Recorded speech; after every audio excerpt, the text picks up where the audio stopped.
Hello everyone, in this video I will show you how to fix Dell Inspiron 5320 fingerprint not working issue.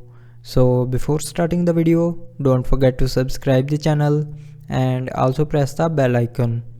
So to fix this issue, follow every single step as I am showing you in this video.